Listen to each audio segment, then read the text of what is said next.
No, no, la voy a, espero poder, a veces se complica, pero no, pongo grabar acá por Meet y, espera, y lo subo a las opciones. Acá tengo grabar la reunión, pero vamos a esperar un poquito. Porque si no,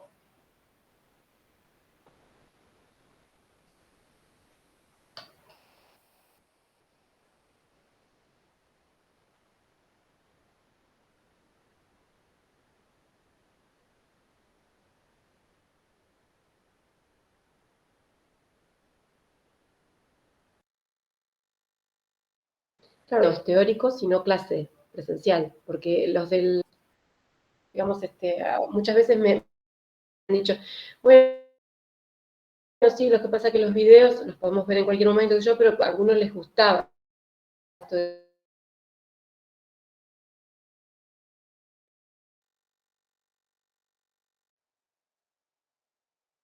la clase presencial. Bueno, recién este cuatrimestre yo puedo trabajar así,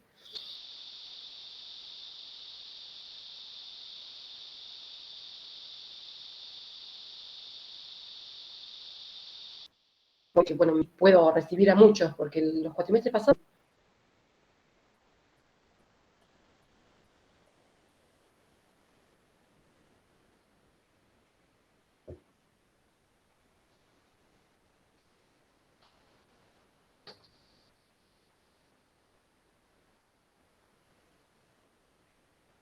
¿sí? ¿Estás ahí? Ah, viste, bueno, justamente por eso yo durante los cuatrimestres pasados no di presencial así, grababa a la hora de la clase y se lo subía, porque o sea, con tantos alumnos conectados en simultáneos, no me escuchaban. Pero esta vez estoy pagando más internet, ¿viste? La conexión banda ancha superior, y bueno, pareciera que funciona un poco mejor, pero tampoco óptimamente, no sé. Ustedes como me van diciendo si se traba mucho.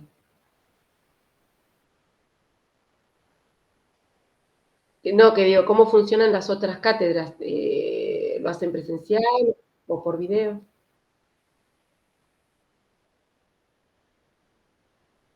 Bueno.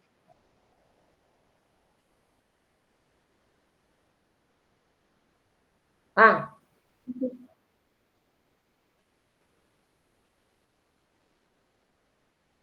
claro, o sea, en el horario de la clase. ¿Y la graban?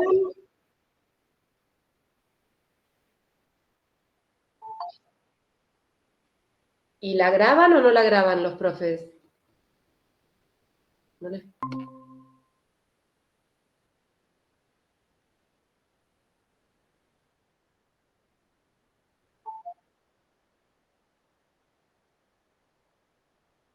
María José.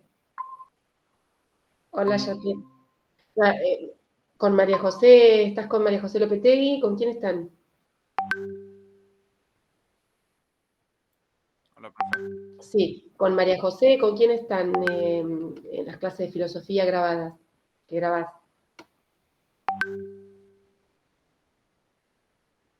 Ah, De Robles. ajá. Ah. No, no, yo pregunto las modalidades porque digo, muchos me, muchos me, digamos, me plantearon que, bueno, los videos, por supuesto, yo supongo que ya les sirven, creo que ya es una modalidad aceptada, pero muchos me dicen, no, yo recién puedo este cuatrimestre sentirme a gusto con el sincrónico porque noto que estoy, digamos, cambié el servidor de internet y llega, digamos, el mensaje de manera con alguna interrupción leve, pero no como los cuatrimestres pasados que directamente no se podía trabajar, es decir, empezábamos el tema y alguno escuchaba, el otro se le cortaba, era una distracción total, por eso recurrí a los videos, no me quedó otra alternativa. Pero bueno, digamos que ahora logramos la combinación perfecta. Ven el video los que quieren y se refuerzan y a la vez tenemos este momento de vernos, pero veo que no se... Bueno, hoy es un día particular, me dicen, van a rendir. Pero en general, la semana pasada también pasó, que esperaban el video, pero no entraron a la clase, o de los 50, no, por eso me llama la atención. Si no han entendido la modalidad o prefieren ver el video.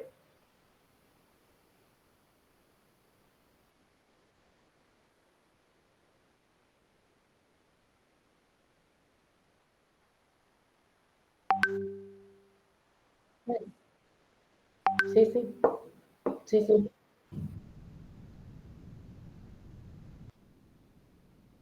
Doble clase. Claro, es doble clase. Claro. No, yo para ustedes podemos conversar los temas de otra manera que en el video es más, bueno, estoy sola y largo todo, ¿no? Pero bueno, termina siendo como una posibilidad más para vernos, si les sirve.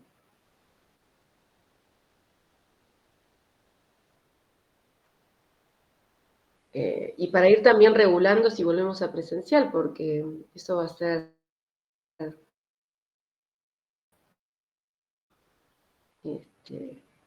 va a ser volver un poco a la vieja manera. Si tenemos que vernos a partir de marzo, bueno, ya con ustedes no, pero hay un horario, hay un...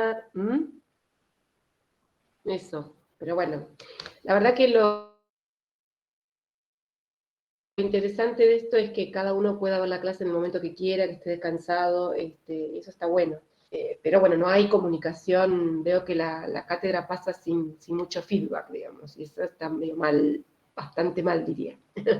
Salvo en los trabajos finales, ahí se empiezan a poner las pilas porque bueno, tienen que resolverlo personalmente, pero incluso durante los parciales, pocas consultas. Eh, claro, claro.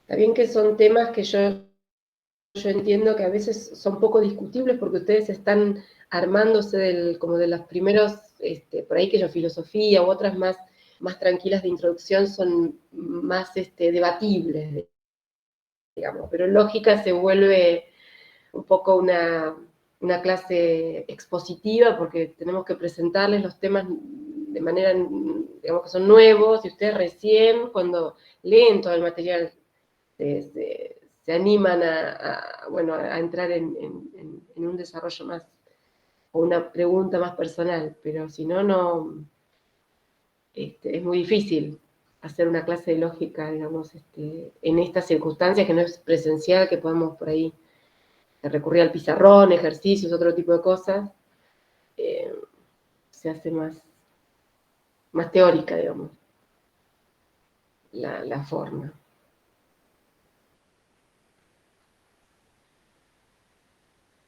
Bueno, somos poquitos.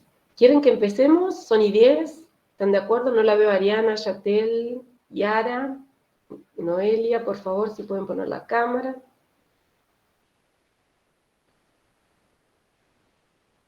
¿Me escuchan? ¿Me escuchan todos? Yo veo 5 alumnos.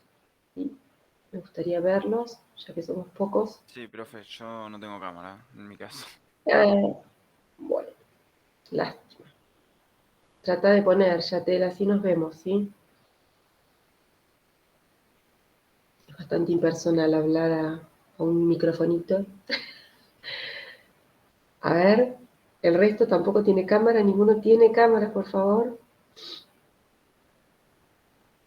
Chicos.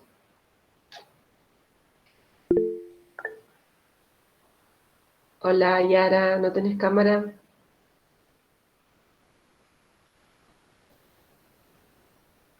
Micrófono tampoco.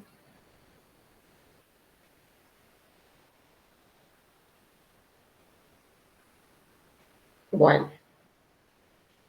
Bueno,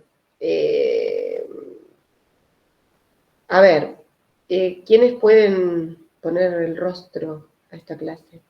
Empezamos a grabar. ¿Nadie? ¿Vinieron a escuchar así, haciendo otra cosa? ¿Empezamos a grabar la clase, chicos? ¿Nadie puede aparecer en pantalla?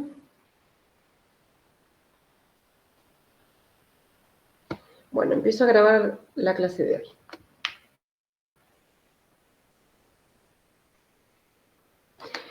Bueno, hoy vamos a tratar de un tema que es propio de esta materia, propio de su título, quiero decir. Recuerden que estamos en lógica y teoría de la argumentación, o lógica y argumentación.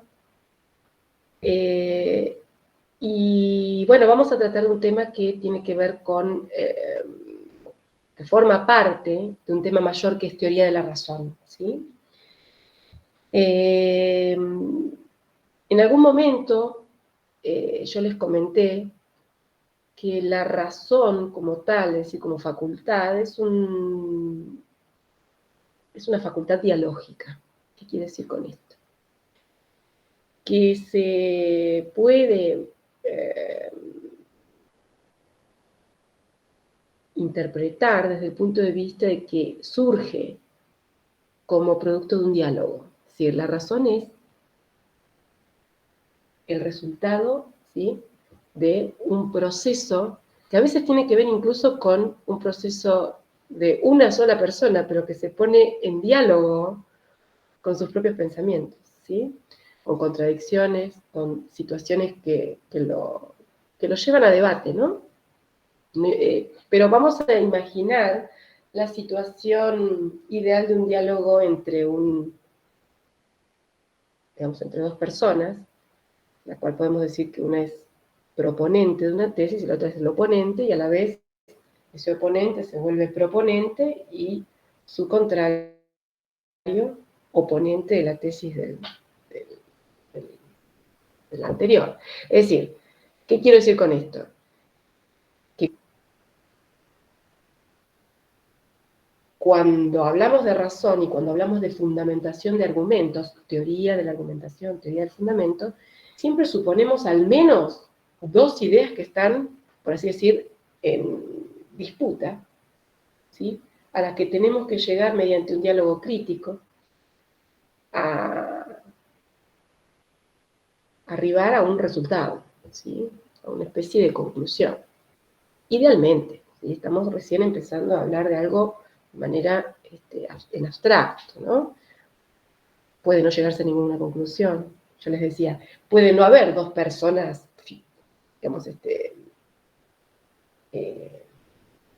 reales, ¿sí?, en el diálogo, sino que uno mismo ponerse en situación dialógica en el sentido de querer descubrir, ¿sí?, el fundamento de un argumento. Y tiene que ver con argumentos o tesis en el dominio teórico, en el dominio práctico de la vida cotidiana incluso. Y desde el punto de vista científico, todas las ciencias que ustedes conocen, ¿no? Es decir, desde las exactas hasta pasando por las empíricas naturales hasta las sociales y la filosofía, ¿no?, misma.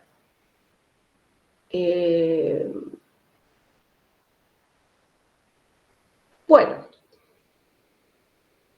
vamos a hacer una distinción que es importante para empezar. Cuando decimos que la razón supone un diálogo, o acceder a por así decir, a un resultado de tipo racional, implica el hecho de ponerse en contraste, ¿sí?, ciertas situaciones, es algo común tanto para un diálogo polémico, vamos a decir, como para un diálogo de tipo cooperativo. Y ahí voy a instalar términos que son propios de un libro que voy a empezar a contarles, digamos, un capítulo, un libro, una sección del libro de Jorge Retti, Cuestiones de Fundamento, que aquí lo tienen, ¿sí?, que fue editado por la Academia Nacional de Ciencias, Centro Estudios Filosóficos Eugenio Pucciarelli, ¿sí? Universidad del Sur, reciente y que ha llevado a numerosos trabajos de aplicación de lógica en las diversas ciencias. Hay un libro posterior sobre cuestiones de fundamento y límites en las diversas áreas del saber, de las que participamos muchos graduados de la Universidad del Sur, doctores en diversas áreas de teoría política, metafísica, digamos, ramas de la filosofía. Mi contribución tuvo que ver con el área de la estética y de la filosofía del arte, es decir, cómo fundamentamos las tesis de nuestros campos de saber, ¿sí? En este caso, a ustedes les tocará respecto del psicoanálisis o de la psicología conductual, o lo que digamos ustedes, digamos, la rama en la que ustedes se vayan a dedicar.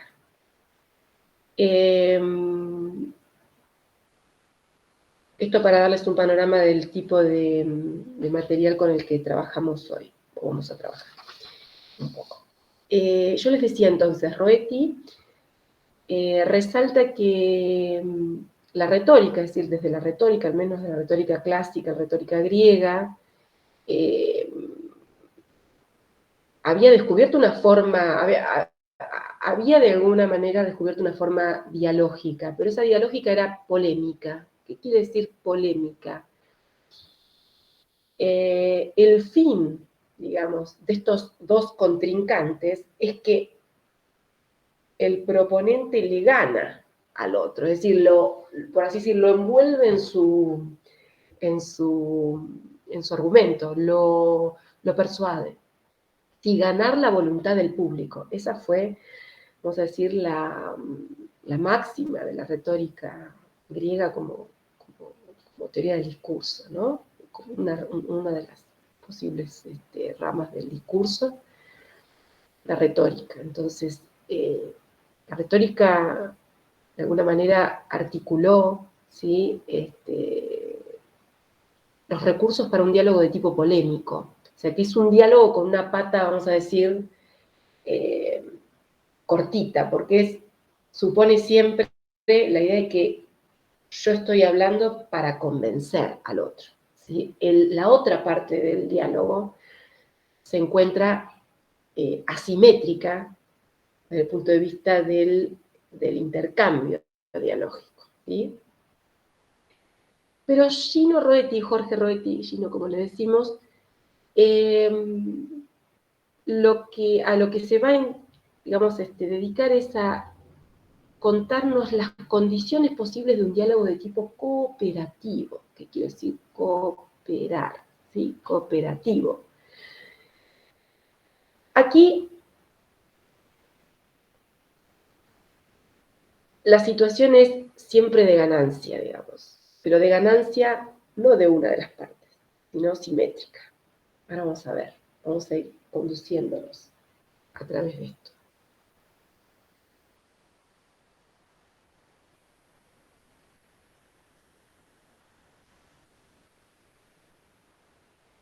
Hay una situación intermedia que Roetti nos propone, que es la de Sócrates y sus discípulos.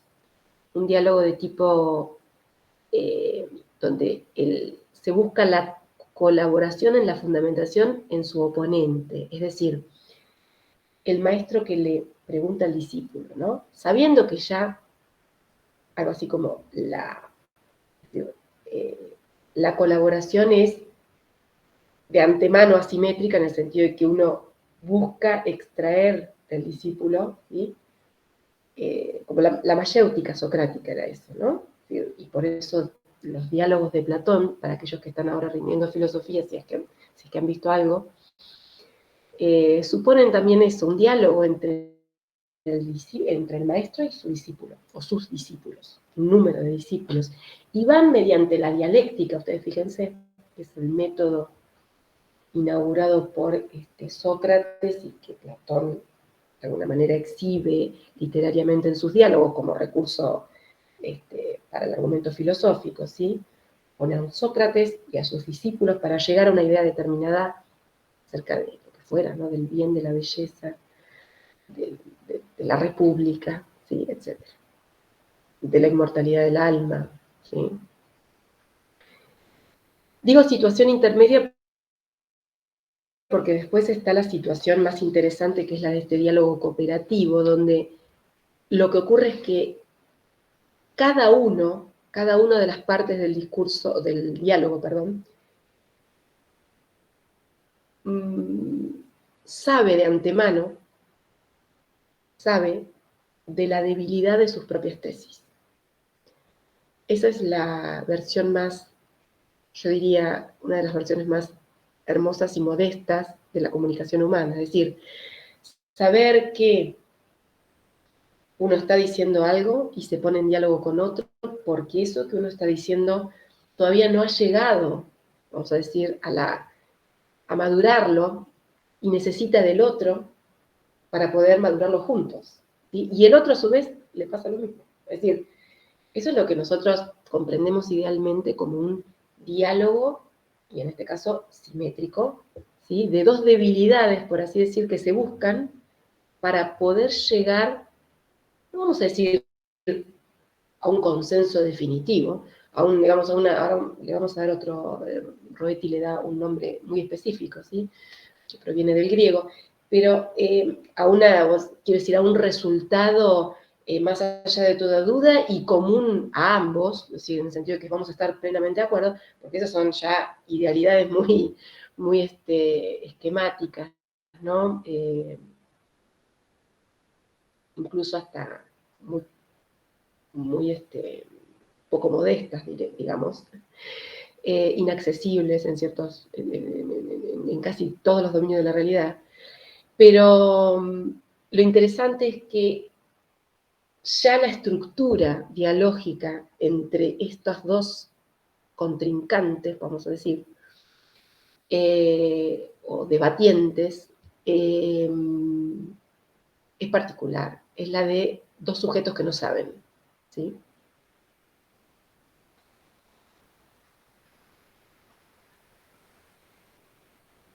Entonces, recapitulando, el diálogo cooperativo va a suponer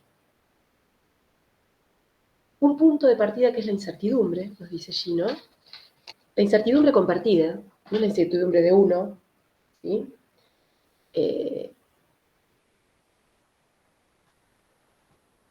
Como en el caso de Sócrates y sus discípulos, ¿sí? Los discípulos hacen las veces de responder a Sócrates y Sócrates hace las veces de hacerles, ¿sí?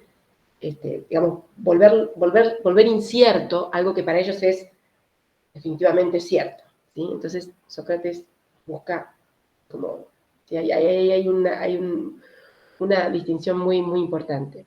Yo les decía que está como en una nebulosa muy intermedia entre un diálogo cooperativo y un diálogo de tipo polémico, donde lo que se propone es directamente bajar línea de lo que uno, digamos, por así decir, bajar lo que uno quiera decir y no dar derecho a réplica, o que no sea la intención, digamos, del discurso, ¿no? Propiamente. Entonces, el punto de partida es la incertidumbre compartida por ambos. Y segundo es un fin común, que es colaborar en la búsqueda de los fundamentos acerca de un tema X. Eso es interesantísimo. Colaborar, cooperar, por eso se llama diálogo cooperativo, en la búsqueda de los fundamentos. Bueno, yo les dije, Gino va a tratar de establecer ciertas condiciones trascendentales. La palabrita va a ser por ustedes entendida cuando vean algo de Kant, pero como condiciones de posibilidad de un diálogo. ¿Cómo es posible que ese diálogo cooperativo se lleve a cabo? Bueno, una es, y ahí empiezo con los términos griegos, la brachiología. Pero después lo van a ver en, digamos, latinizado, y es la brevedad del discurso. Eso significa. Si se resuelve que el diálogo no es polémico, es decir, porque el diálogo polémico, ¿qué pasa con el diálogo polémico? O el diálogo retórico, o la situación de pseudodiálogo retórica. Es infinito, en el sentido, puede ser, perdón, potencialmente infinito, ¿no? En el punto de vista de que yo empiezo a hablar y los quiero convencer, y entonces no paro, ¿no?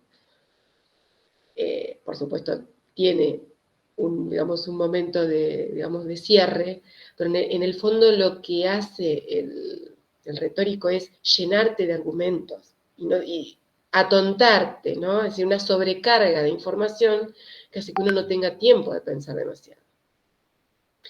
Primer punto para darse cuenta cuando uno lo quieren convencer, ¿no? Así que no lo dejen hablar y además lo llenen de cosas para todos lados y no podamos agarrarnos de ningún argumento para detenernos y poder racionalmente llegar a un acuerdo, ¿sí?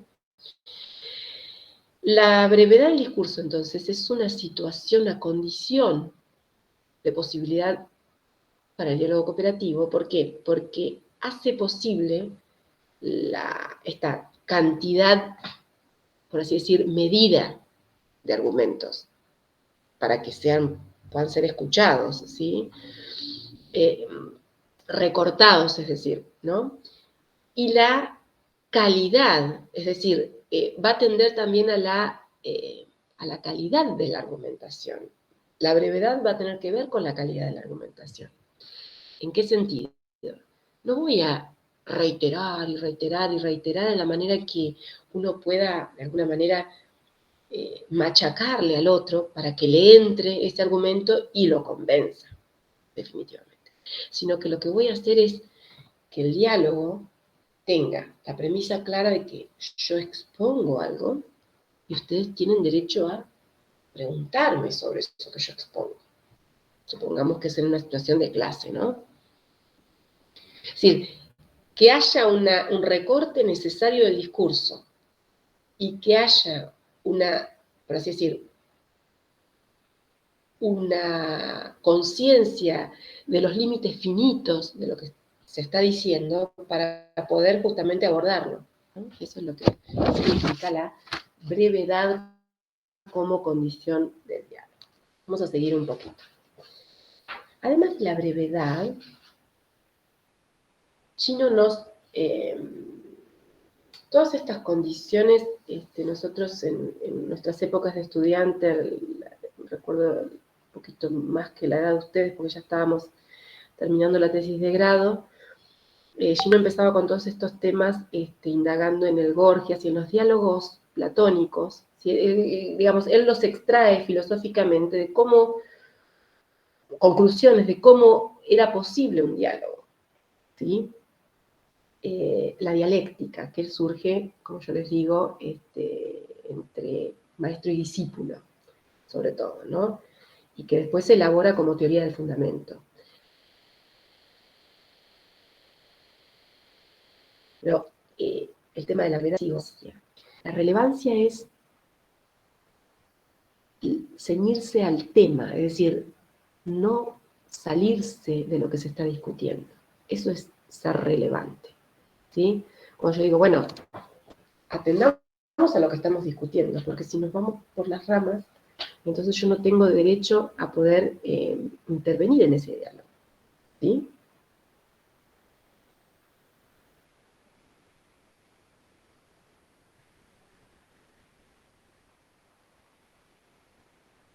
Bueno, acá nos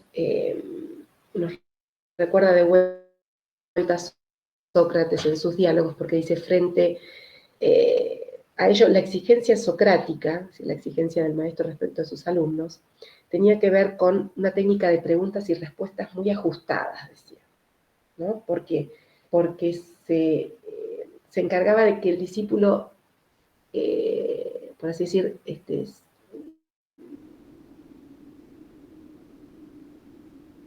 preguntara y él, ¿no? Es decir, la respuesta del por sí o el por no y seguir hacia el otro argumento. Es decir, ceñirse a lo que se está hablando. Es como minimizar el discurso, es decir, la economía, justamente este es el término, la economía del discurso hace que podamos imaginar un diálogo posible también, ¿sí? La economía en el sentido de ceñirse, ¿sí? a lo principal que se está discutiendo, en ese sentido. No en el de la finitud, que antes hablamos, digamos, del lapso temporal, sino del contenido, ahora estamos hablando, ¿sí? ¿Qué es lo que evita? Dice el encantamiento retórico. Es decir, lo que yo les decía antes, la idea de que me están hablando y yo estoy entrando en una especie de magia que hace que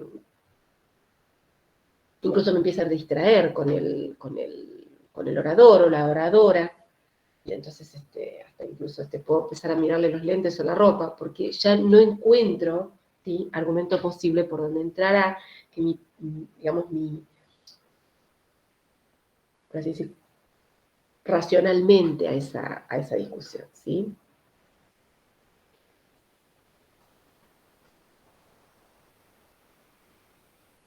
El tercer punto al que te va a referir Gino es al tema de la homología. Yo antes les dije consenso o conclusión, digamos, acuerdo definitivo entre las partes. Bueno, a esto se quiere referir este término que proviene de los textos griegos, ¿no? La homólogos, es decir, que sea el mismo discurso, eso significa, ¿no?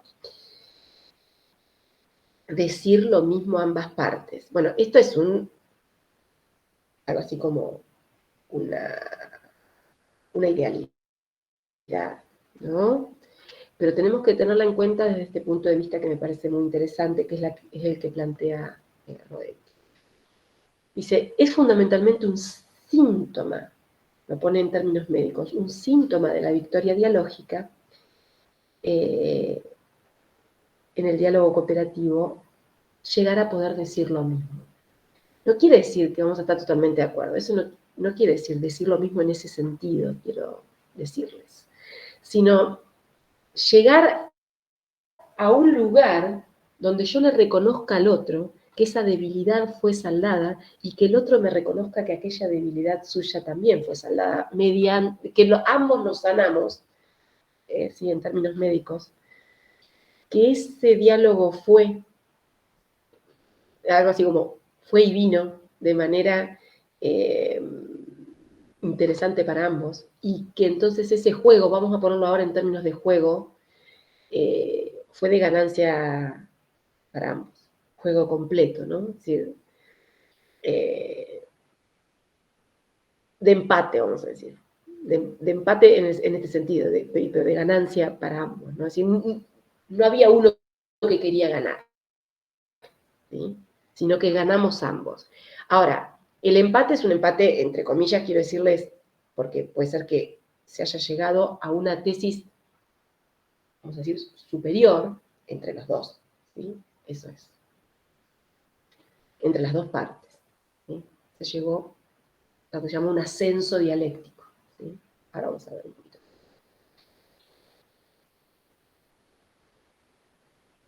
Noelia, puede que tenga algo que ver con la relevancia. Claro que sí, es decir, si empezamos a mirar, es un conjunto de condiciones, claro, es decir, es un conjunto de condiciones que si yo voy acotando el tiempo, yo voy acotando el tipo de argumento que voy a discutir, porque si discuto 10 argumentos a la vez, probablemente no llegue a nada. Si yo voy a decir, no, eso no tiene que ver con lo que estamos hablando. Ahora lo vamos a ver la clase que viene con las falacias, ¿no? Las falacias típicamente, ¿sí? Un argumento que termina concluyendo una cosa que no tiene nada que ver con las premisas que lo constituían. Entonces, sí, bueno, pero eso no es una conclusión de lo que estábamos discutiendo, ¿no? Muchas veces nos pasa en la vida, esto es absolutamente cotidiano para todos, que alguien me diga que no le haya pasado y no le creo, digamos, todavía no, en todo caso todavía no siguió lo que estoy yo diciéndoles. Sí, la idea de que uno quiere discutir algo y el otro sale por otro lado, ¿no? Entonces, pues no es lo que estamos discutiendo. Bueno, me están queriendo ganar por medio de una falacia que es, me voy por otro lado y dejo el argumento, por así decir, sin discutir, ¿no? O, si quiero convencerte de algo, como vos dijiste, Noelia, no me ciño al tema, empiezo a repetir y a repetir y a repetir con la intención de querer venderte el argumento, más que explicártelo, ¿sí? Persuadir, ¿sí? Ganarte. En el diálogo cooperativo eso no sucede, por eso es, digo yo, tan puramente interesante desde el punto de vista filosófico. ¿Por qué? Porque lo que busca es ganancia, no ganarle en el sentido, pero una ganancia conjunta, ¿sí? De las partes, en el sentido liberar del error al compañero y que la compañera me libere de error, ¿sí? Es liberador el diálogo cooperativo o los resultados de un diálogo.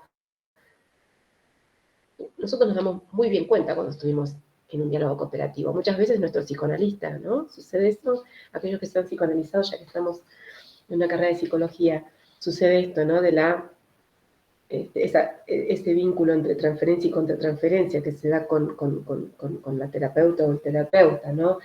Tiene que ver con un diálogo genuino, muchísimas veces. Y esa es una de las bondades enormes de la terapia de psicoanálisis, ¿no? Por ejemplo. Pero vamos a decir que cualquier dominio teórico, por ejemplo, realizar una investigación conjunta, incluso realizar una investigación personal, es decir, personal en el sentido individual, supone a veces encontrarse con varias voces y dentro de esas voces llegar a una conclusión, que no es una conclusión que es algo así como la pegatina de todas las... No, porque muchas veces hasta hay contradicción. Es algo superador, ¿no? Yo les dije esta palabrita que Gino se las propone al final. Es como un ascenso dialéctico, en el sentido de que deja el diálogo de base abajo y supone un escalón más, ¿no? Es como llegar a otro lugar. Cuando nosotros estamos ante un diálogo así, es, vamos a decir, maravilloso. Vamos a poner términos estéticos, ¿no? Porque uno logra dar con un argumento que es plenamente racional en el sentido del diálogo, que yo les estoy diciendo. La razón es diálogo, es dialógica. Es otras cosas más, pero es producto de un diálogo, ¿sí? Hay otro tipo de razones, ¿sí? Muy interesantes, razones que tienen que ver con la memoria y con la poética y con la poesía y otro tipo de... Sí, pero esta razón que estamos viendo en teoría de la argumentación o del fundamento suficiente o insuficiente, vamos a ver un argumento,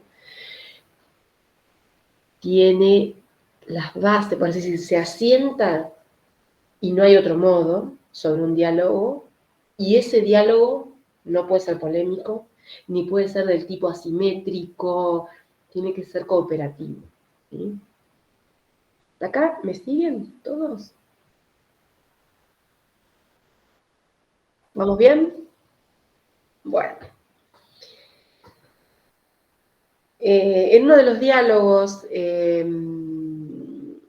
Filebo, que es un diálogo platónico, como el que les acabo de mencionar, el Gorgias, u otros diálogos que ustedes seguramente ya deben haber estado viendo en filosofía, el Pedro, el banquete, ¿no? Son muchos. Bueno,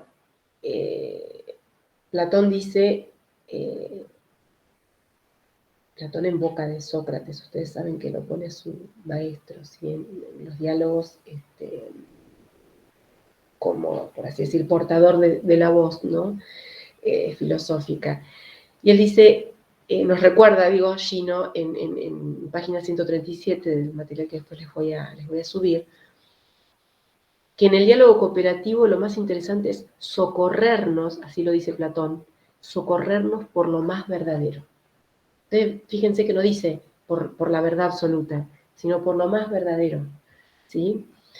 A pesar de que en la Grecia clásica había distinciones entre, ahora vamos a ver, entre epistemes y una verdad suficiente, una verdad demostrada, y verdades de tipo opinables, creencias racionales, creencias fundables, pero no suficientemente. Es decir, había toda una especie de gradación, ¿sí? Las verdades matemáticas estaban arriba, mientras que las doxai, o sea, o las opiniones, iban para abajo, ¿no?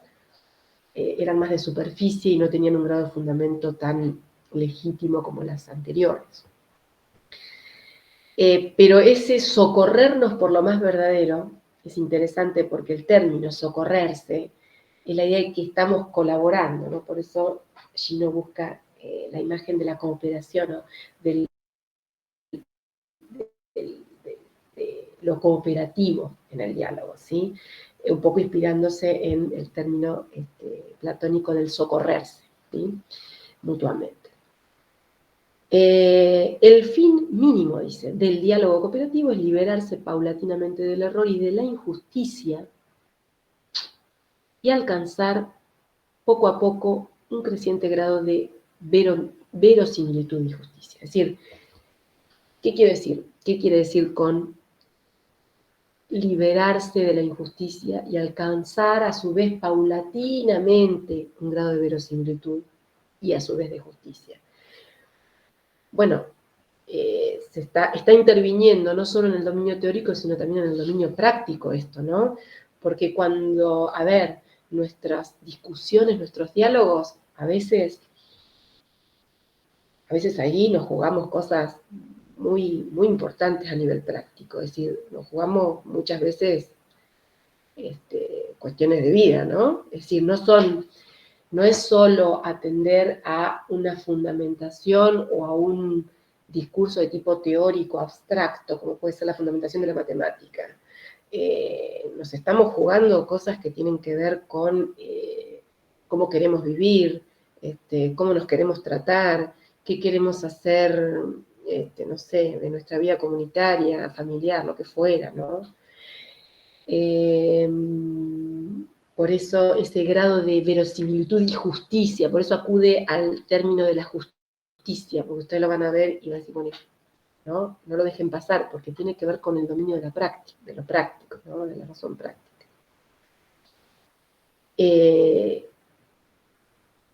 Claro, dice la plenitud, la entelequia, pone el término en griego, ¿no? La entelequia, es llegar a esa verdad máxima, pero sabemos que eso no es posible, ¿no? Es decir, que podamos llegar a un dominio de verdad teórica y de justicia absoluta desde el punto de vista práctico, ¿no? Sabemos que no. Pero sí podemos ir, algo así como, reformulando, ¿sí? Paulatinamente nuestros recursos para poder dar con argumentos cada vez superiores, es decir,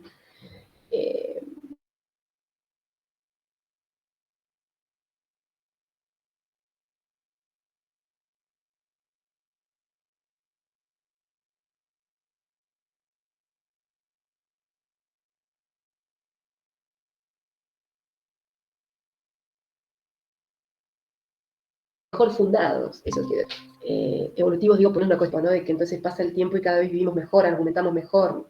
Sabemos que tampoco es así, ¿no? ¿Estamos de acuerdo? A veces hacemos cosas mejores que las que hicieron nuestros antepasados, pero otras veces hacemos cosas peores, ¿no? Entonces no hay una cuestión, no es una cuestión evolutiva acá la que se está discutiendo, sino una cuestión de fundamento, desde un punto de vista epistémico, si se quiere, ¿no? Científico. Y entonces ahí es donde Gino nos explica solo en regiones específicas, como puede ser la lógica y la matemática, fragmentos protocientíficos de las ciencias empíricas, es decir, la química, la física, algunos protofragmentos de esas ciencias cuentan con verdades más allá de toda duda, ¿sí? De otros teoremas, axiomas, leyes de las leyes, la semana pasada les hablé de las leyes de identidad, de no contradicción, del tercero excluido, etc. De contradicción, perdón, la ley del tercero excluido. Son leyes que, bueno, podemos discutir en base a lógicas no estándares, pero generalmente portan verdades, más allá de toda duda, en ciertos discursos, en ciertos dominios racionales, ¿no? Yo no puedo decir lo que les estoy diciendo y a la vez todo lo contrario y exigir en ustedes, por así decir, una respuesta, ¿no? Es decir, me estoy contradiciendo. Entonces, hay dominios, por así decir, científicos o informativos, neutrales, hemos hablado de todo esto cuando hablábamos de lenguaje, donde no es admisible la contradicción, por así decir, sin matices, ¿no? Todo discurso práctico, sabemos, lo vamos a ver en polivalencia y tragedia, implica una complejización de estas posiciones, ¿no? Cuando veamos Antígona, que vamos a tomar como caso prototípico de conflicto humano y por así decir, puesta en obra de argumentos en el seno de un conflicto humano, vamos a entender que lo que se juega ahí son dos posiciones que tienen a su vez verdades, digamos, debatibles, ¿no? Entonces ahí se juegan un montón de cosas, ¿no?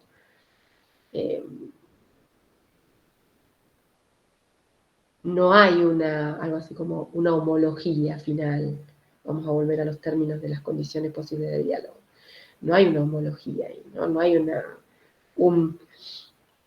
buscar un ascenso dialéctico entre dos, y ahí ya no, eso no es posible, ¿no? Pero estamos algo así como hablando de ciertas condiciones de posibilidad de un discurso racional en términos, como decir, de entelequia, como los pone Gino, ¿no? Es decir, como de desideratum, de algo hacia lo cual vamos, pero no es que lo tenemos, ¿sí? Ganado.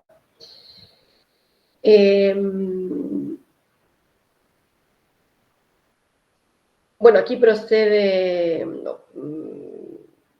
a hablarnos un poco de las cuestiones de fundamento, entonces, en regiones menos problemáticas del saber, como pueden ser, aunque complejas, pero la matemática, la lógica y digamos, algunos fragmentos de física y química, y por ejemplo, las ciencias sociales, a las que tanto nos dedicamos en el último capítulo de epistemología, donde sabíamos que, digamos, la verdad se complejizaba, ¿sí? Los resultados de las investigaciones daban cuenta de un montón de situaciones, digamos, que escapaban al método cuantitativo, ¿sí? Al método, lo que se llama el nomológico deductivo, ¿no? En el sentido de una ley, y bueno, que eso pueda llegar a ser aplicable de manera rotunda a todos los, digamos, es decir, objetos de un estudio X, o sujetos, en este caso, de un estudio X.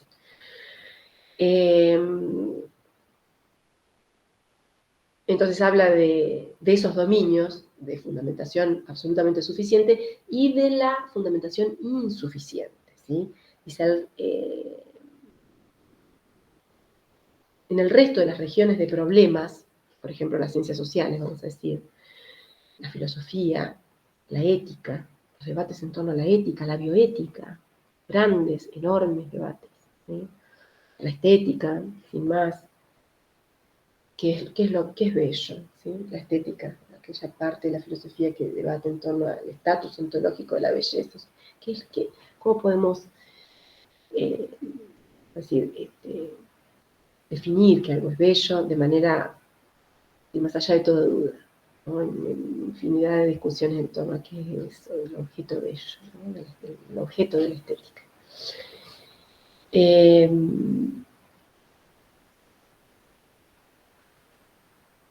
Entonces nos vamos algo así como liberando paulatinamente, decíamos.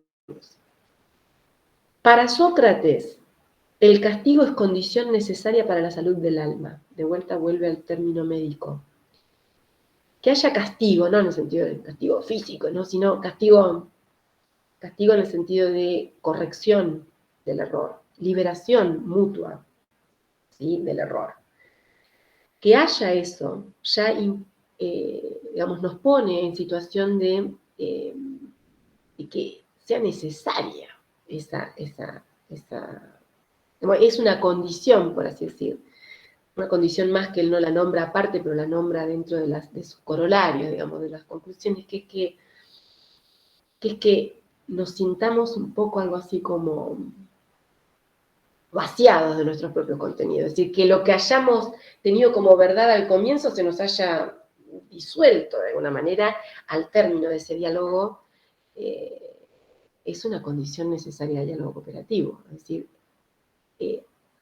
para arribar a esa homología, a esa especie de situación de ascenso entre dos, ambos debimos haber dejado algo en camino, ¿no? Dijeron, no, esto te lo concedo, esto no va. O esto gano para adelante, ¿sí? Esto, allí voy, ¿no? ¿Estamos de acuerdo? Entonces,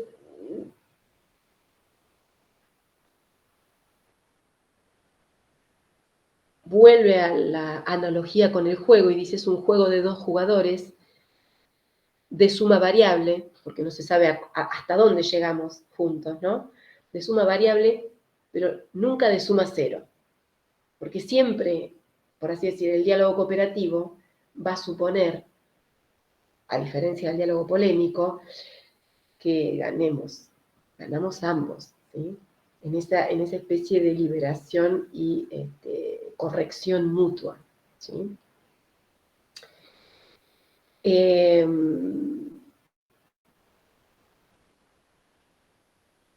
Bueno, sigue adelante, la colaboración acordada produce la ganancia máxima para cada una de las partes.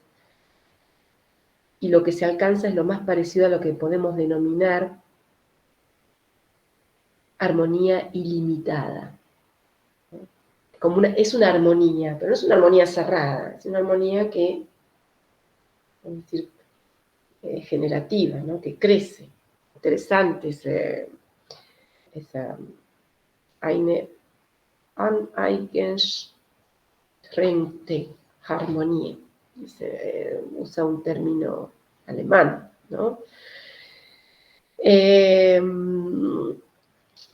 Se los traduce, por supuesto. A veces van a ver que van a aparecer términos en el griego, ¿sí?, latinizados, o términos del alemán que él va traduciendo.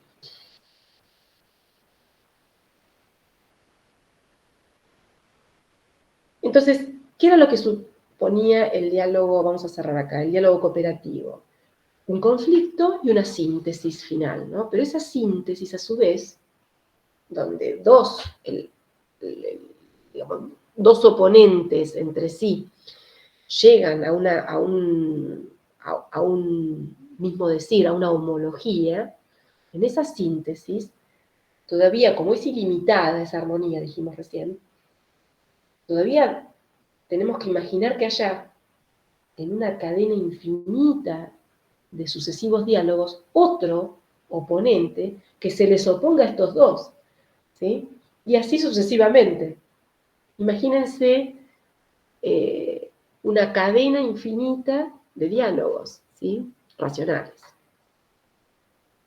Eso es lo que él pretende sistematizar o matematizar con fórmulas de este tipo, que se las explica muy bien y que yo, sin el pizarrón, no lo voy a hacer, pero que ustedes la van a ver y la van a saber entender muy bien porque él intuitivamente los va a ir guiando, el texto.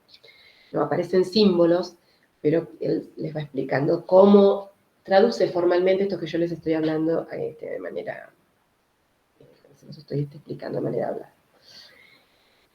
Y en eso, digamos, en esa cadena infinita es donde aparecen los llamados ascensos dialécticos. Ascensos dialécticos en el sentido de que los diálogos se van multiplicando y a la vez poniendo en niveles o en graduaciones diferentes, ¿no? Grados diferentes de discusión. Hasta aquí con el tema del diálogo cooperativo. Vamos a seguir un poquitísimo con el capítulo 5, que también yo les voy a subir en PDF, de estos capítulos que son inmensos y tienen un montón de formulación, digamos, desarrollo formal, ¿sí? Desarrollo formal propiamente, y son de lógica avanzada, yo les voy a indicar de tal página a tal página, ahora lo voy a ir subiendo dentro de un rato. Entonces ustedes no tienen que leerse todo el capítulo, pero yo les voy a enviar el texto entero, porque, bueno, les queda, ¿no?, para formación personal. Sí,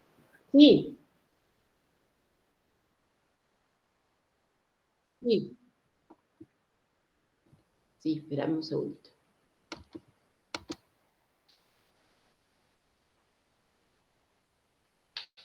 ¿Qué quiere? Mirá, ¿quién fue? Brian, ¿no? El que me preguntó. Bueno, mirá, Brian, a ver si yo misma me cuesta porque tengo que mirarlo desde ahí.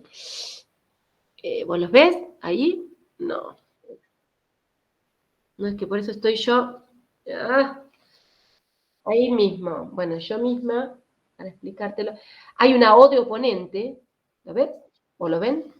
Son dos oponentes, por así decir, dos contrincantes,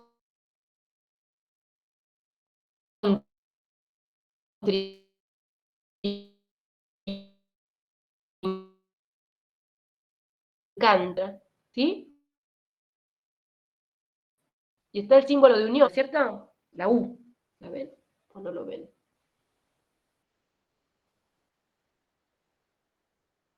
No, pero está bien que me lo pidas. No importa porque lo vas a tener en el texto. Quiero decir que son símbolos universales. La U, de que llegan a una unión, a una homología entre discursos, ¿sí? Al principio una flecha que los divide, que eso quiere decir que hay dos diálogos, pero que todavía no llegaron a la homología. Cuando llegan a la homología, los diálogos se vuelven un solo diálogo, entonces no es el diálogo 1 versus el diálogo 2, sino que es, y el tercero tiene un nombre, diálogo, le pone, ¿no? Dos oponentes con un diálogo, pero ¿qué pasa en esa síntesis? La flechita, en vez de estar en el medio de esos dos, va hacia el final. ¿Por qué? Porque yo les dije que en esa cadena aparece otro más potencial, ¿no? Imaginemos que llegamos a un, claro, que llegamos, dijo Noelia, eureka, que llegamos, está buenísimo cuando uno dice, bueno, eso es una especie de homología, ¿ves, Noelia? Nos dicen, ¿no? Porque ahí llegamos juntos a algo, ¿sí? Pero supongamos que viene otro más y dice, pero hablemos de los diálogos desde este punto, desde este otro punto de vista. Y entonces ahí ya todos nosotros, los que estamos acá, ¿sí? Los dos fuentes que no son hermanos, ¿no? Son coincidencias. Pero bueno. Mirá, interesante. Bueno, los fuentes, los Miller, etcétera, etcétera, todos los que veo en pantalla. Entramos en diálogo con otro grupo, ¿sí? Supongamos, potencial. Entonces ahí, esa cadena va a suponer que los participantes sean infinitos, ¿no? Porque el diálogo no acaba, ¿no? ¿Quién tiene la última palabra, digamos? ¿Cierto? Bueno, avanzamos entonces un poquito con las formas de la razón y las formas de la creencia, que yo algo les anticipé, que tiene que ver con una distinción que ustedes la deben traer ya de filosofía, de distinguir al menos tres tipos tres tipos de saber o de creencias dentro del dominio del saber, que tienen que ver con una creencia de tipo simple, una creencia ya fundada y un saber o conocimiento más allá de toda duda. Algo ya les anticipé antes. Una creencia simple, dice, es la creencia en un enunciado, conjunto de enunciados o teoría sin ningún fundamento. O sea, es la famosa doxa platónico, es decir, opinar por opinar, ¿no? Es cuando uno dice, bueno, a ver, ¿y vos qué opinás? Y yo digo cualquier cosa sobre algo, y bueno, es una opinión, pero no está fundamentado. Si ya me dicen, bueno, ¿me podrías dar un argumento acerca de lo que estás diciendo. Entonces ahí ya es una creencia, conjunto de enunciados, con alguna teoría, imaginemos una potencial teoría científica, filosófica, ¿sí? Tiene un fundamento. Ahí ya tiene un fundamento. Puede presentar, dice, al menos algún fundamento más o menos satisfactorio. En griego, esto se llamó pistis, ¿no? Es otro, yo decía doxa, pistis,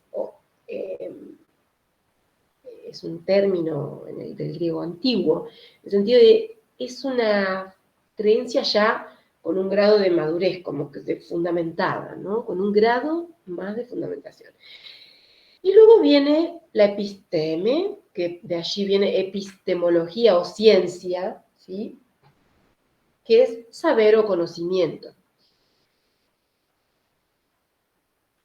Conjunto de enunciados o teoría para el que el oponente, siempre estamos pensando en términos dialógicos, ¿sí? Por eso va a aparecer siempre la O como el sujeto de un diálogo, el oponente, o el proponente, el que dice algo, una tesis el que la discute. Puede presentar un fundamento que garantiza la verdad de P, es decir, la garantiza, ¿sí? Es garantía de la verdad de algo. Eso no siempre ocurre en todos los dominios del saber. Es, como yo les dije, es una plenitud del discurso muy superior en el sentido de un desideratum, y que no ocurre en absoluto en casi ningún dominio del saber práctico, digamos, cotidiano, no ocurre, es decir, y en casi ninguno incluso de los teóricos, es decir, incluso las ciencias sociales teóricas y las grandes dominios, digamos, de las ciencias naturales, no poseen un saber más allá de toda duda, ¿sí? Porque puede pasar que, no sé, que encontremos tal hallazgo nuevo y ya todo el edificio de esa ciencia, la geología o lo que ustedes imaginen como potencial discurso científico, se desmorona, ¿sí? Cambia por así decir, de teoría, ¿no? O de paradigma, si vamos a hablar en términos cuneanos.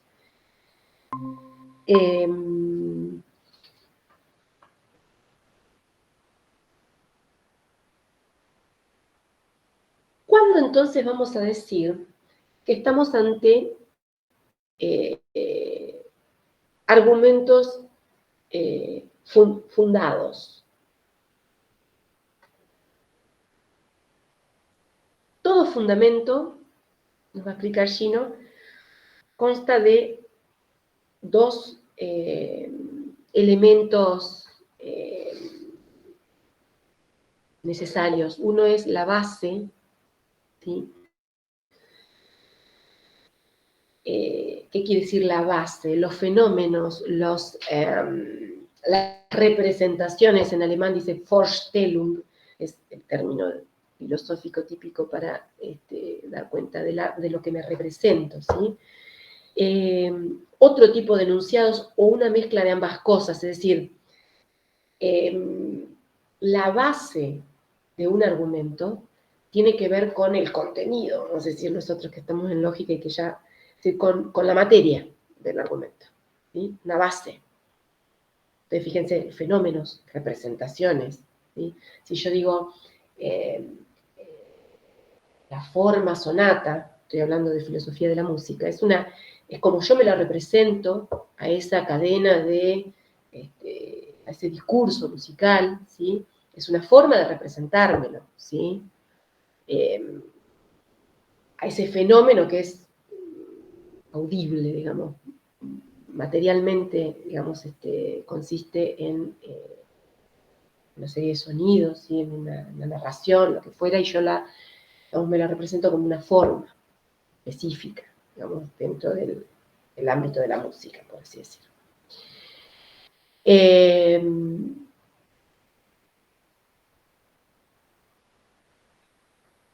Yo les dije, uno de los elementos del argumento es la base. Lo que constituye un argumento, que es la materia de ese argumento, el contenido, y a su vez segundo elemento fundamental, la regla de paso, generalmente compleja, dice, que permite sostener la tesis sobre la mencionada base. Es decir, la estructura formal, nosotros lo vimos con el modus tollens, con el modus ponens, lo estuvieron viendo en el capítulo de Garrido, ¿sí? Las famosas formas lógicas, ¿sí? Un silogismo, las formas típicas del silogismo válidas, son justamente reglas de paso, es decir, son reglas formales que me permitían, ¿se acuerdan?, ir de premisas a conclusión de manera de preservar la corrección del argumento. ¿Sí?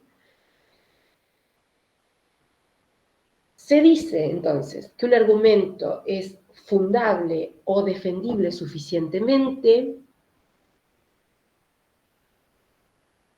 cuando toda objeción es respondida.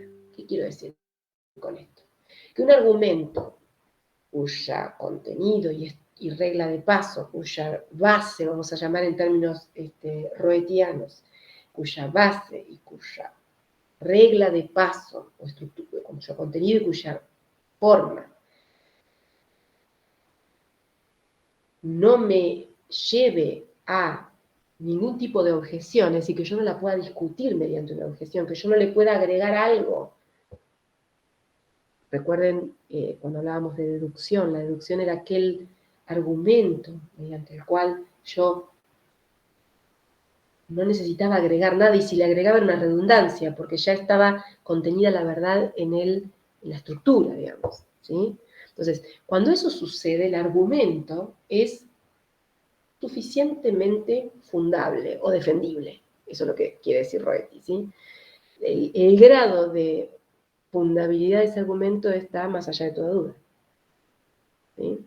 Imaginemos, por ejemplo, un argumento dentro de la ciencia de la química, por ejemplo, respecto de la fundición del oro, ¿no? Sabemos que hay muchos metales, elijo el oro como un metal precioso particular. Entonces, si sabemos que el oro se funde a, no sé, 1000 y pico grados centígrados respecto de otros metales, y yo tengo un pedazo de metal y quiero corroborar eso, y si yo lo corroboro, ¿qué deduzco? Bueno, deduzco que estoy ante la presencia de un metal que es oro y que no es, qué sé yo, bromio o cualquier otro, ¿no? Hierro o plata, no sé, ¿no? Está más allá de toda duda, ¿sí? ¿Por qué? Porque de alguna manera, digamos, todo eso estuvo, por así decir, testeado, hay un peso y hay un comportamiento de los materiales que hace que yo, mediante el contenido y una regla de base, como puede ser, una regla de paso, perdón, como puede ser un modus ponens, ¿sí? Si yo someto el oro a otra cosa, y entonces pasa esto, que me da que se derrite, ¿no? Bueno, pero si no se derrite, ¿qué pasa? Entonces, pues, no es oro, ¿no? Tengo que deducir, si me ayuda a deducir algo que es más allá de toda duda, ¿sí? La forma y el contenido también es decir, la base, los fenómenos que yo estoy investigando, también son verdaderos, ¿sí? En ese sentido, de más allá de toda duda. Ni que hablar de un teorema de la matemática, ni que hablar, ¿no? O de las leyes, yo les dije la ley de identidad, la ley de contradicción, la ley de tercero excluido, para una lógica clásica estándar, ¿no? Lógica no polivalente, ¿no? Que admite al menos dos principios y nada más. Dos valores de verdad, quiero decir, y nada más, como verdadero y falso. Entonces, digo, en ese tipo de dominios no hay lugar a duda, eso quiero decirles.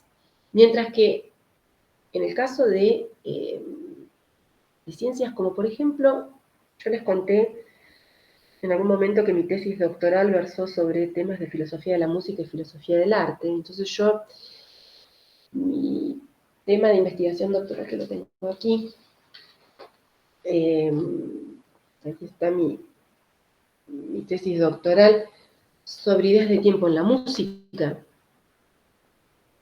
Bueno, yo aquí trabajaba con fenómenos o representaciones no más allá de toda duda y de tipo matemáticamente controlables y definibles, sino tuve que manejarme con métodos de tipo más cualitativos, hermenéuticos, de interpretación, historiográficos, o sea, otro mundo, ¿no? Estamos hablando de otro mundo. Si yo tengo que definir mi tesis por así decir, en una base y regla de paso, ¿para qué, fíjense, uno escribe tantas hojas, ¿no? Y yo lo puedo definir como un silogismo dialógico, como un silogismo, perdón, dialógico sí también, en el sentido de racional, pero como un silogismo relacional. ¿Qué quiero decir con esto?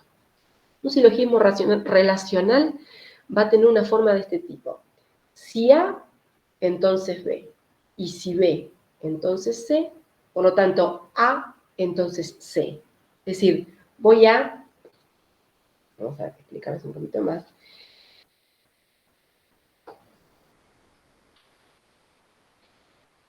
Ustedes ya tienen elementos del silogismo como para seguirme lo que yo les estoy diciendo, pero vamos a ir un poquito más al grano.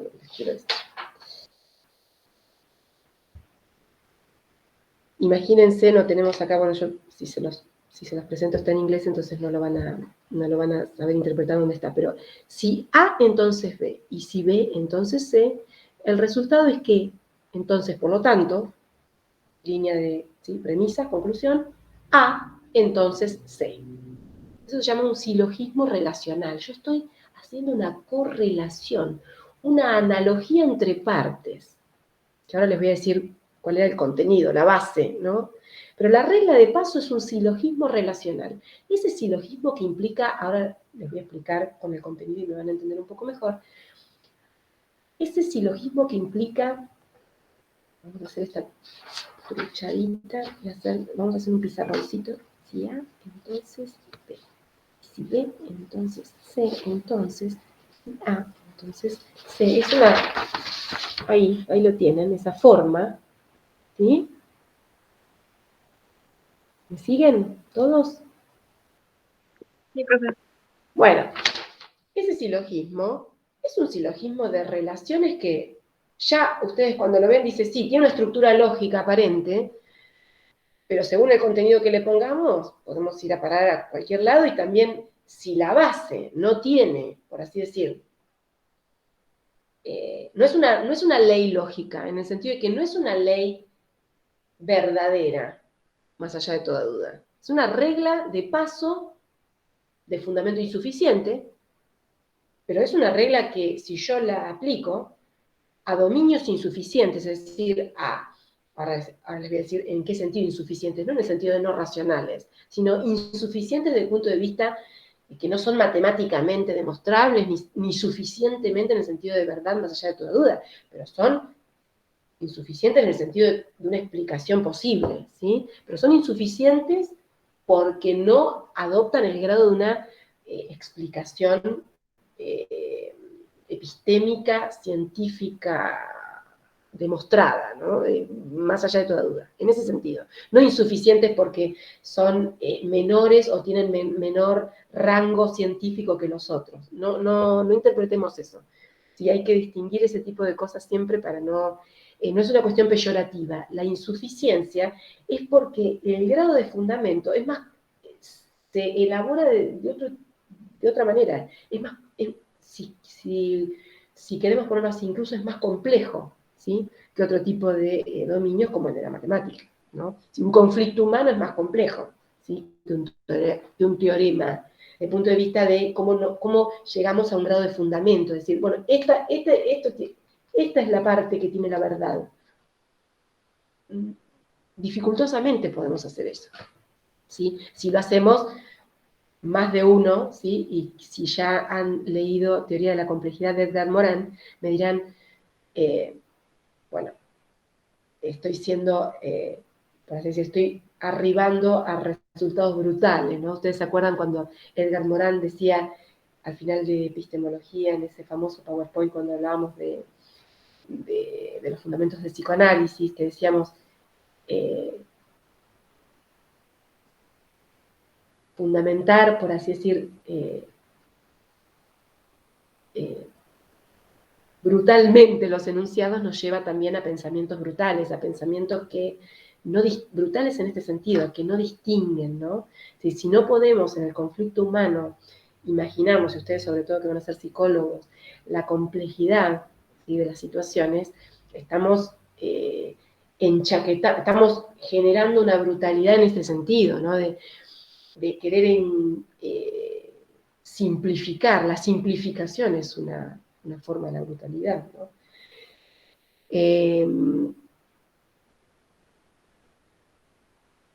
Entonces, en ese sentido, imaginen que lo insuficiente no es porque es menor o tiene un rango, por así decir, peyorativamente menor respecto de lo suficiente, sino que estamos haciendo una distinción epistémica, una distinción sobre qué métodos hay y cómo los podemos utilizar de acuerdo a los diversos dominios de la realidad en la que nos movemos, ¿sí? En las que nos movemos. Si somos estudiosos del psicoanálisis o si somos físicos teóricos, ¿no? Va a ser diferente los métodos que usamos, las formas que usamos y las bases o los contenidos que le ponemos. Bueno, para no dejarlos con la incógnita, en mi tesis doctoral yo digo que se podría resumir muy bien en un silogismo relacional, al final, porque tenía que ver con dar cuenta de ciertas, es decir, teorías del tiempo, ¿sí?, que tuvieron su lugar en la metafísica, la teoría del tiempo lineal, la teoría del tiempo cíclico y la de los tiempos paralelos, que son tres grandes, por así decir, ramas de la metafísica del tiempo, es decir, cómo dar una interpretación acerca de cuál es la forma del tiempo, es decir, si hay un comienzo, ¿sí?, un desarrollo y un final, que fue algo así como la idea del cristianismo, ¿no? Es decir, la creación, la historia, ¿sí?, y Apocalipsis, el final de los tiempos, ¿no? Es decir, una historia, una comprensión del tiempo histórica donde una edad sucedía a la otra y no había algo así como irreversibilidad de los estadios temporales, ¿no? Es decir, había sí un progreso, ¿sí? Había progreso. Mientras que la concepción cíclica del tiempo que tienen nuestra cultura andina o nuestros antepasados americanos, que tenía que ver, el hinduismo, por ejemplo, ¿no? No solo aquí en América, tenía que ver con que no había nada nuevo en el tiempo, es decir, siempre estábamos sobre el tiempo cíclico, ¿no? Es decir, que las edades no aportaban una novedad, sino que estaban siempre en el marco o en todo caso, el tiempo se movía de manera espiralada, ¿no? Pero nunca era una recta, ¿no? Un movimiento irreversible. Y bueno, y sabemos que la física contemporánea y bueno, el descubrimiento, digamos, de las teorías, bueno, de las partículas, de las nanopartículas, etcétera, descubrieron que en realidad ciertos ácidos, digamos, por así decir, arrojados en el mismo momento del tiempo, que similares, ciertos ácidos, lo que hacían era, por así decir, describir trayectorias paralelas o tiempos paralelos, así, vamos a decir, ya entramos en esa concepción ramificada del tiempo, en el sentido de que varios mundos son paralelos al nuestro o que no nos son accesibles desde el punto de vista de la razón, pero que sí pueden ser potencialmente reales, ¿sí? Bueno, esa es una teoría enorme, que es la teoría de Everett Wheeler, que es uno de los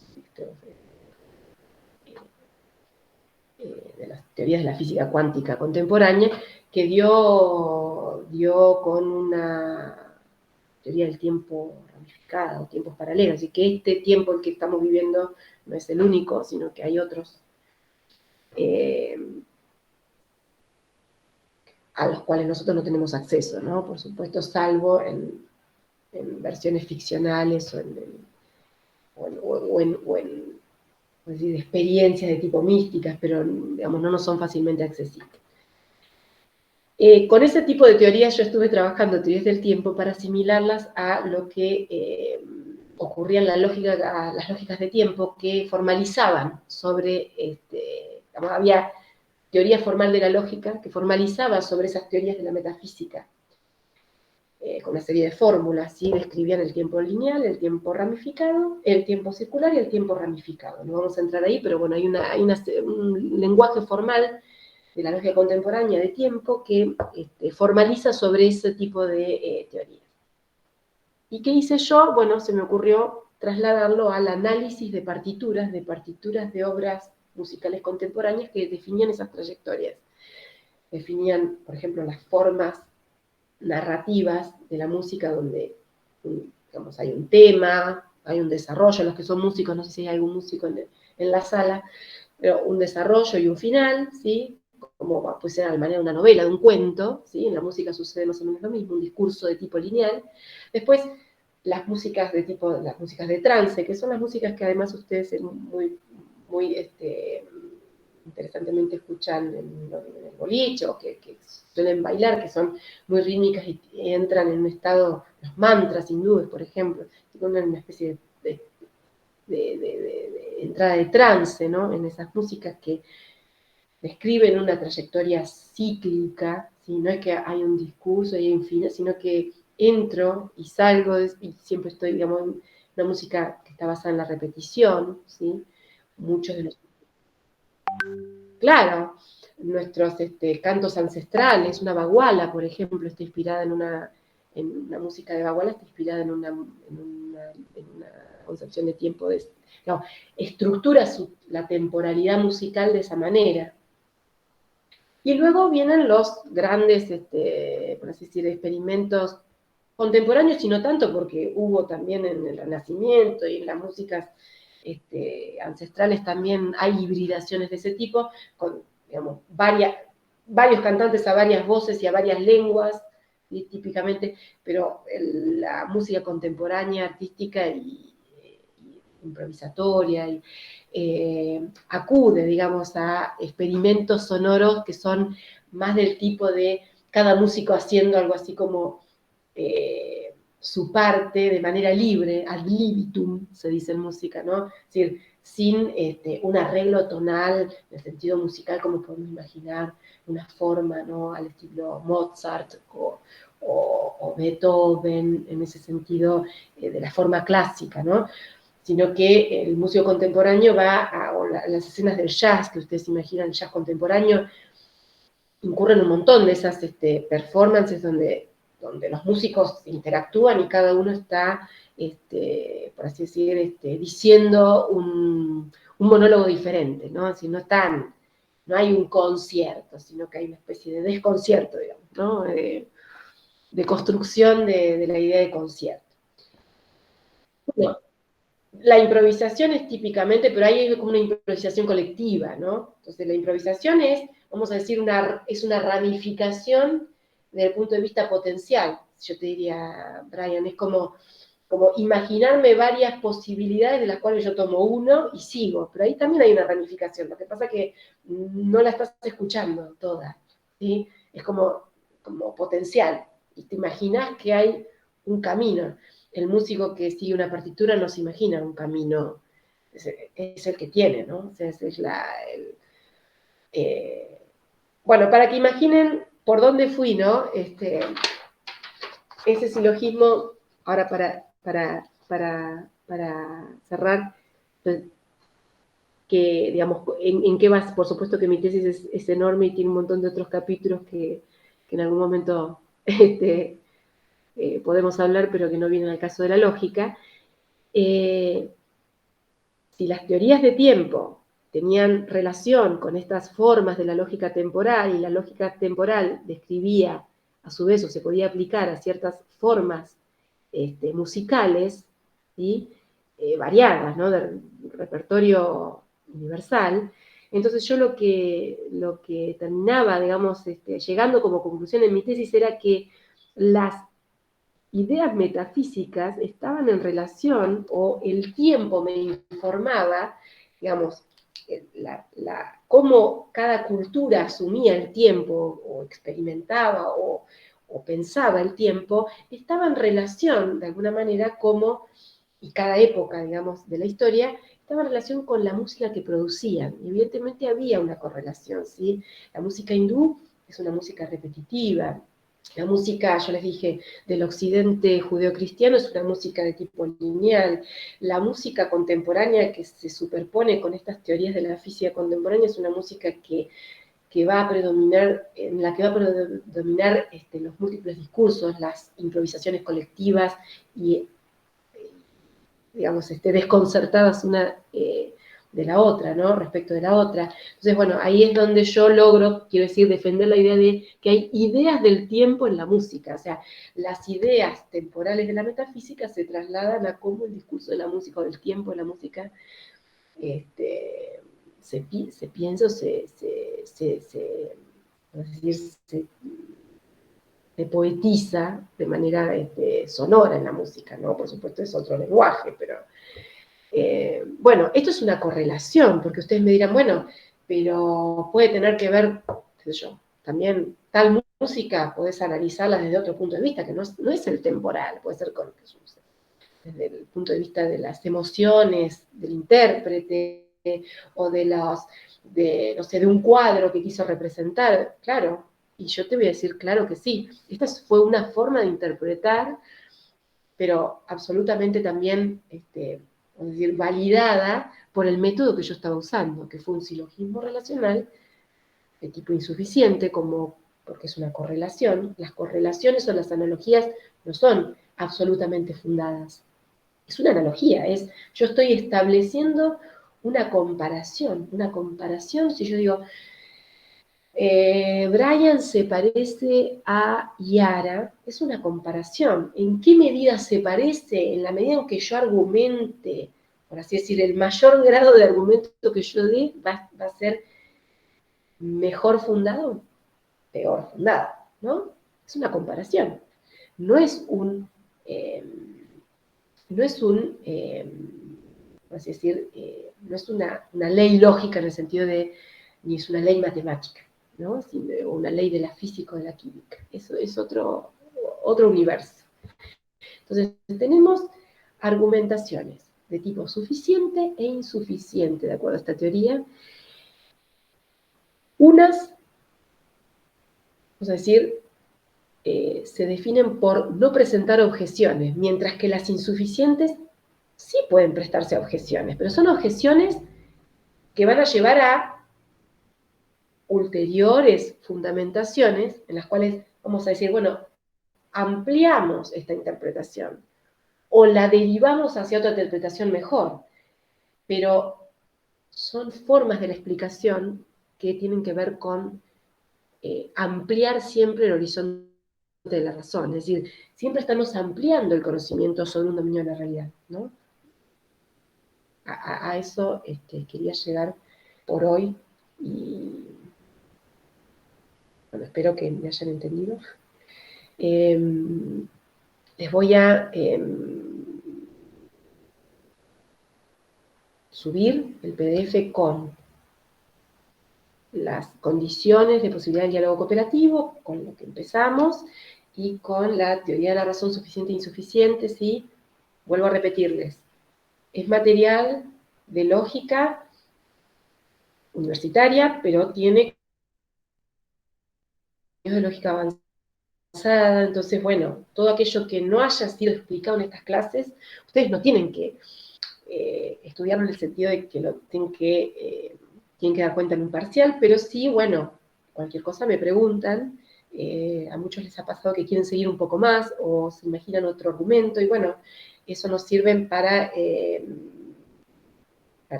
aquellos que quieren ir un poco más allá, independientemente de las clases, que son generales, también lo pueden hacer, ¿sí? Por eso yo les doy todo el material. Ustedes lo resuelven, pero lo que se toma siempre, o lo que se espera de ustedes, es lo que ha sido explicado, eso quiero decirles. Bueno, chicos, ¿todo está bien? ¿Están